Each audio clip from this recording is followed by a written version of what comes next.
very comfortable.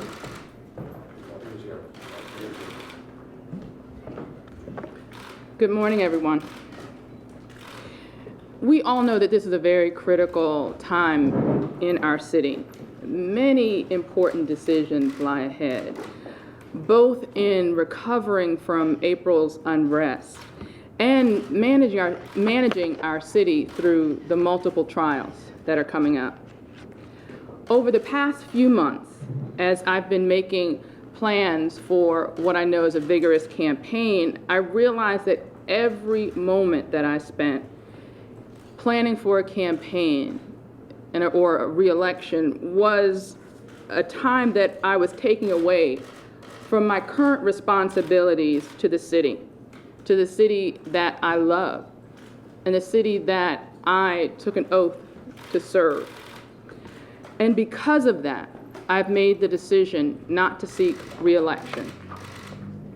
Making fundraising calls, meeting with my campaign team and volunteers, I had the constant feeling that I needed to be back at City Hall doing the work to move our city forward rather than running for re-election.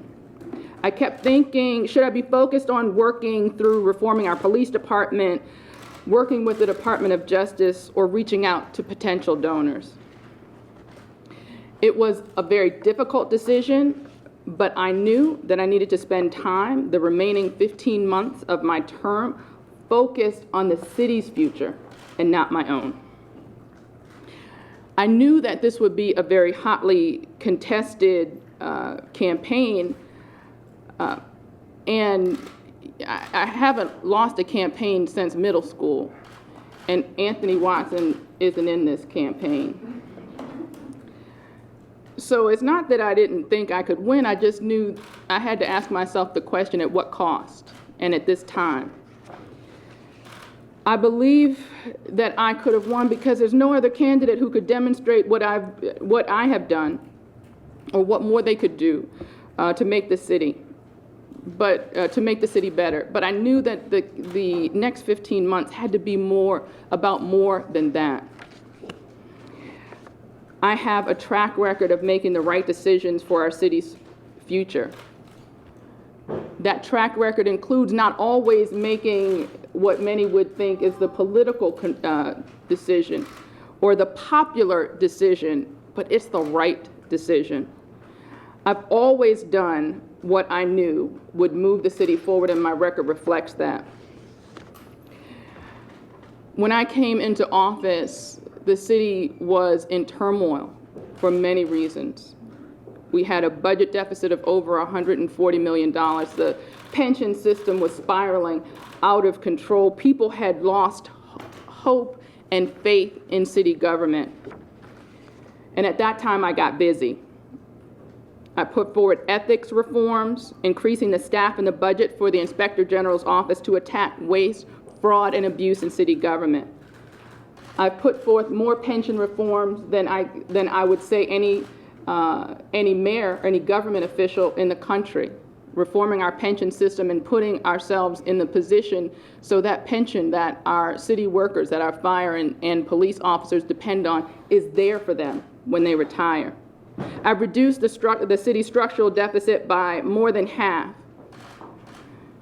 We have the city's first, and I say the country's first, 10-year financial plan. We've increased the city's combined bond rating to the highest level it's been since the 60s. You don't get there by being unwilling to make the tough decision to move our city forward. We've reduced property taxes to the lowest level in decades, with more property tax reductions on the horizon. I've reduced unemployment by a third, adding 12,000 new jobs to our local economy. More jobs continue to come with projects like Amazon, with the work that the casino is doing in celebrating a successful first year, with the 21st century school construction projects on the horizon, as well as Harbor Point. I put more resources than any other administration into reforming the Baltimore City Police Department, resulting in a collaboration with the Department of Justice, reduce lawsuits against the city, reduce discourtesy complaints, and reduce misconduct complaints. We've created vacancy to value, which has rehabbed or demolished more than 3,000 vacant structures and rehabbed or demolished more than 3,000 vacant structures, and created more than $100 million in private investment in communities that have long been forgotten. We have a historic $1 billion investment in the first new schools that the city has seen in a generation. We reversed the decline in our city's rec centers by constructing the first new rec centers the city has seen in over 10 years, with more new recreation centers coming in the future. We've reduced teen pregnancy by a third, reduced infant death, cut infant mortality in half, and there's much more work to be done. And the last thing I want is for every one of the decisions that I make moving forward at a time where the city needs me the most to be questioned in the context of a political campaign. We need to move forward on police community relations, a rec center plan, bringing even more federal resources to our city. We need to focus on being one Baltimore. The business of government will continue, and I pledge to be energized and dedicated for the next 15 months. I've asked my team, my cabinet, and my staff to do the same. I was determined to leave the city in a better condition than was left for me. So whoever succeeds me as mayor will have the ability to continue to move our city forward. I want to, on a personal note, I want to say that taking a pause from nearly 20 years in elected office serving the city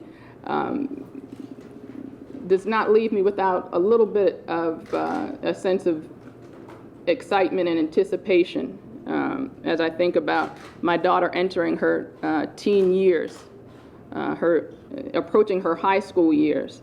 And if she's anything like me, there will be a challenge.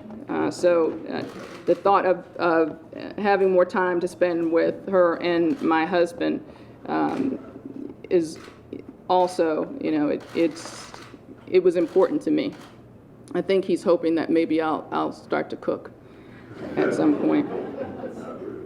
I've had conversations with a few leaders who have served in similar positions that I have. And one of the things that stuck with me from those conversations is one of them said very emphatically that their biggest regret was missing their children growing up by their life of public service.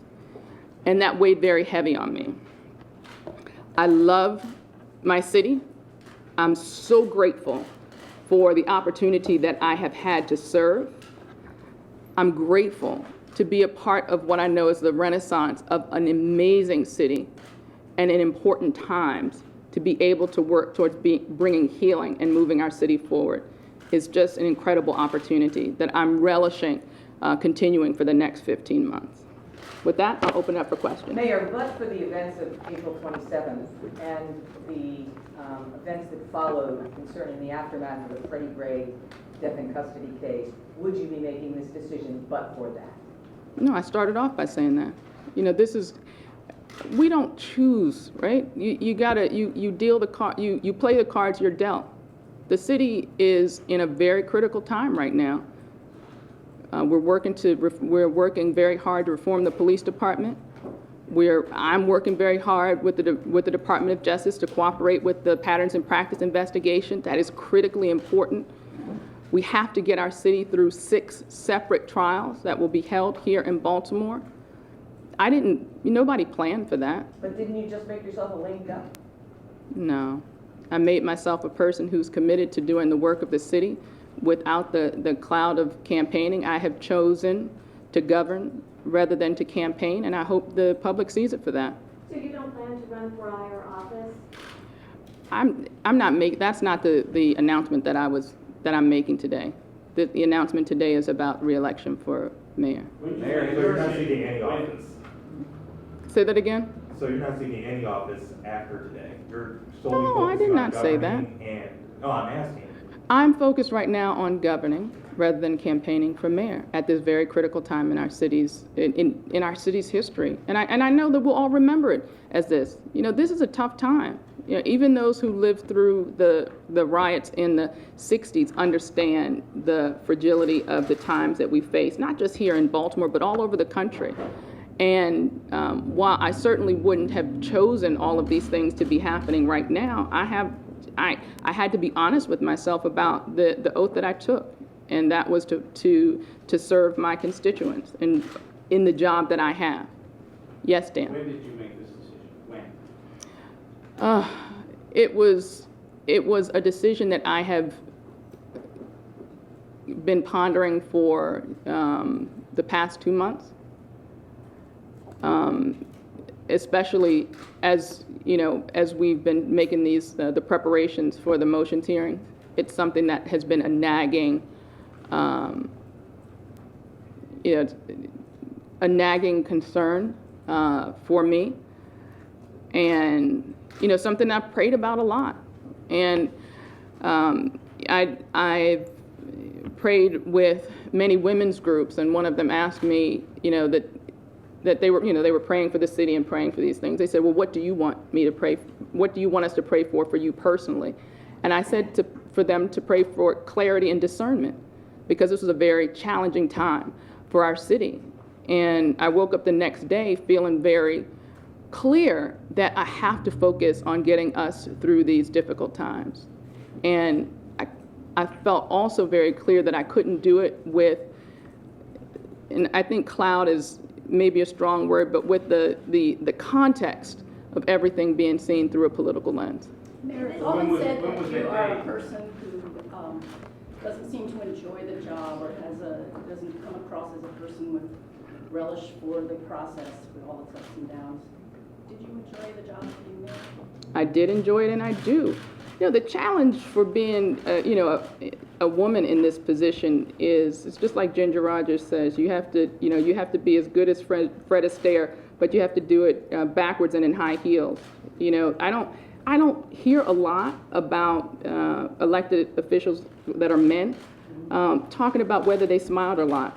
My dad was in elected office my entire life. I don't remember many smiles, and nobody commented on it. He was serious about his job, and so am I.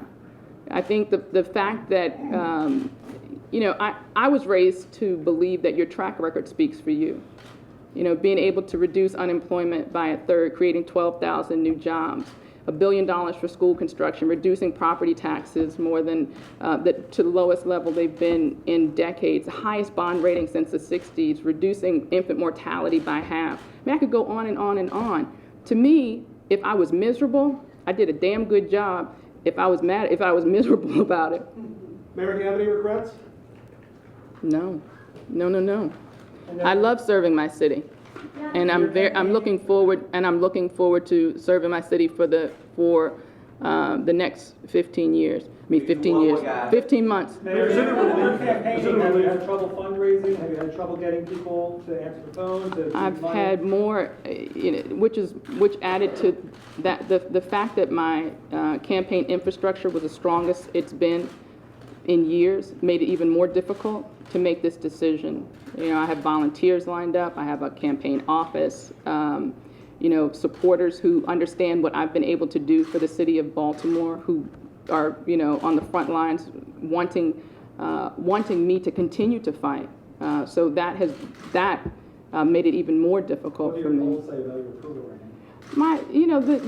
What I would say is it's understandable that with the violence that was happening, we took a dip. But like I said, when I ran for city council president, nobody thought I would win. Polls said I was down, and I won. I haven't lost an election since middle school. That polls didn't matter to me. I have a track record, and I know that I have more money in the bank than anybody that's running against me. So that wasn't a consideration. Mayor, you had a cabinet meeting this morning before this announcement. Are members of your cabinet staying on? Are they committed to the same 15-month track that you say you're committed to? And I mentioned in particular the police commissioner, Kevin Davis. I'll say I certainly hope so, and that's the sense that I'm given. But you have to understand that there's turnover in administrations, whether it's the beginning of a term or the end. Thank you very much. Thank you.